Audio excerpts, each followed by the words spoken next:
Hello বন্ধুরা, আপনারা দেখছেন ডিজিটাল সবকিছু ইউটিউব চ্যানেল। তো বন্ধুরা, পঞ্চায়েতে বসবাসকারী সমস্ত মানুষের জন্য এক সুখবর। এতদিন যারা আপনারা প্রপার্টি ট্যাক্স বা ব্যবসার ট্যাক্স জমা দিতেন পঞ্চায়েতে গিয়ে লাইন দিয়ে, এবার থেকে সেটি আপনি অনলাইনে বাড়িতে বসেই জমা দিতে পারবেন।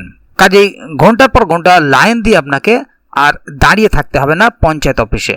কারণ পশ্চিমবঙ্গ সরকারের পঞ্চায়েতের এই প্রক্রিয়াটি বর্তমানে অনলাইনেই আপনি পেয়ে যাবেন এবং নিজের বাড়িতে বসে নিজের মোবাইলের মাধ্যমেই এই প্রক্রিয়াগুলি করে নিতে পারবেন। তো আজকে দেখে নেব কিভাবে আপনি এই বিষয়গুলো নিজে থেকেই করতে পারবেন। তাই যারা আপনারা পশ্চিমবঙ্গের পঞ্চায়েত এলাকার বাসিন্দা, অবশ্যই ভিডিওটি আপনাদের জন্য অত্যন্ত গুরুত্বপূর্ণ। তাই ভিডিওটিকে কোথাও স্কিপ না করে প্রথম থেকে শেষ অবধি পুরোটাই দেখবেন মনোযোগ সহকারে, যাতে করে কোনো জায়গায় বুঝতে আপনাদের কোনো প্রকারের অসুবিধা না হয়। এছাড়াও আপনি যদি আমাদের চ্যানেলে প্রথমবার হয়ে থাকেন তাহলে অবশ্যই চ্যানেলটিকে সাবস্ক্রাইব করে বেল আইকনটি প্রেস করে অল নোটিফিকেশনে ক্লিক করে দেবেন, যাতে করে আমাদের চ্যানেলে যখনই কোনো নতুন ভিডিও আপলোড হবে তা সরাসরি আপনাদের কাছে পৌঁছে যায়। তো চলুন দেখে নেওয়া যাক এখানে বিষয়টি ঠিক কী বলা হচ্ছে। এখানে দেখুন একটি আর্টিকেল প্রকাশিত হয়েছে। পশ্চিমবঙ্গ পঞ্চায়েত এলাকার বাসিন্দাদের জন্য সুখবর, মোবাইলেই দিন পঞ্চায়েতের ট্যাক্স। এখন থেকে পশ্চিমবঙ্গের পঞ্চায়েত এলাকার বাসিন্দারা খুব সহজেই অনলাইনে নিজেদের প্রপার্টি ট্যাক্স এবং ব্যবসার কর জমা দিতে পারবেন।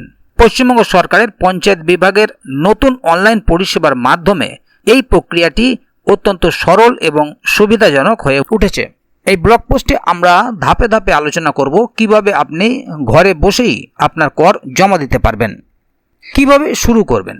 অনলাইনে কর জমা দেওয়ার জন্য আপনাকে প্রথমে পশ্চিমবঙ্গ পঞ্চায়েত বিভাগের অফিসিয়াল ওয়েবসাইটে যেতে হবে। এর জন্য আপনি গুগলে WB পঞ্চায়েত লিখে সার্চ করতে পারেন, অথবা সরাসরি prdwb.gov.in ওয়েবসাইটে যেতে পারেন। মোবাইল ব্যবহারকারীরা গুগল প্লে স্টোর থেকে বাংলার পঞ্চায়েত অ্যাপটি ডাউনলোড করেও এই পরিষেবাটি ব্যবহার করতে পারেন। অনলাইন পেমেন্ট প্রক্রিয়া। ওয়েবসাইটে যাওয়ার পর সিটিজেন কর্নার বিভাগে যান এবং পে জিপি প্রপার্টি ট্যাক্স বিকল্পটি বেছে নিন। প্রথমবার ব্যবহারকারীদের জন্য আপনাকে প্রথমে একটি অ্যাকাউন্ট তৈরি করতে হবে।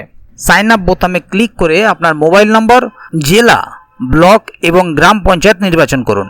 এরপর আপনার নাম, পদবি এবং ইমেলের মতো ব্যক্তিগত তথ্য দিন। আপনার মোবাইলে একটি OTP আসবে, যা দিয়ে ভেরিফিকেশন প্রক্রিয়াটি সম্পন্ন করতে হবে। সম্পত্তি খোঁজা।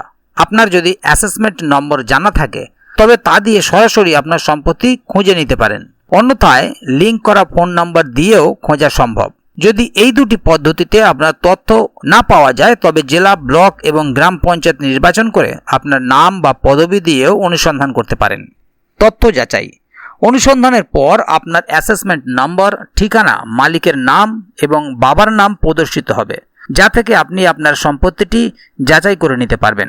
এর পাশেই আপনার বকেয়া করের পরিমাণও দেখানো হবে। পেমেন্ট প্রক্রিয়া। আপনার সম্পত্তির পাশে থাকা পে নাও বোতামে ক্লিক করুন। পরবর্তী পৃষ্ঠায় আপনার সম্পত্তির বিস্তারিত বিবরণ এবং করের বিভাজন, যেমন বকেয়া এবং ত্রৈমাসিক কর দেখানো হবে। আপনি যে করগুলি পরিশোধ করতে চান সেগুলি বেছে নিতে পারবেন এবং মোট পরিমাণ স্বয়ংক্রিয়ভাবে আপডেট হয়ে যাবে। Payment gateway. কর নির্বাচন করার পর আবার পে নাও বোতামে ক্লিক করুন এবং পেমেন্ট গেটওয়েতে এগিয়ে যান। আপনি QR code, UPI ID, credit card বা নেট ব্যাংকিংয়ের মাধ্যমে পেমেন্ট করতে পারবেন। পেমেন্ট নিশ্চিতকরণ। সফলভাবে পেমেন্ট করার পর একটি নিশ্চিতকরণ বার্তা আসবে এবং আপনি আপনার পেমেন্টের রসিদটি ডাউনলোড করে নিতে পারবেন। কিছু জরুরি বিষয়।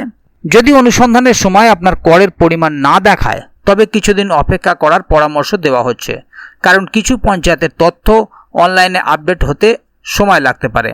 এই অনলাইন পরিষেবাটি নিঃসন্দেহে একটি যুগান্তকারী পদক্ষেপ, যা পঞ্চায়েত এলাকার বাসিন্দাদের জন্য কর জমা দেওয়ার প্রক্রিয়াটিকে আরও সহজ এবং স্বচ্ছ করে তুলেছে। তাহলে বন্ধুরা, বুঝতে পারছেন এখানে মূল বিষয়টি ঠিক কী বলা হলো। মূলত যারা এতদিন পঞ্চায়েতের ট্যাক্স পঞ্চায়েতে গিয়ে লাইন দিয়ে জমা দিতেন, বর্তমানে তাদের সেই দীর্ঘ সময় লাইনের থেকে মুক্তি দেওয়া হলো। তারা বাড়িতে বসেই নিজেদের মোবাইল বা কম্পিউটারের মাধ্যমে নিজেরাই নিজেদের ট্যাক্স জমা করতে পারবেন।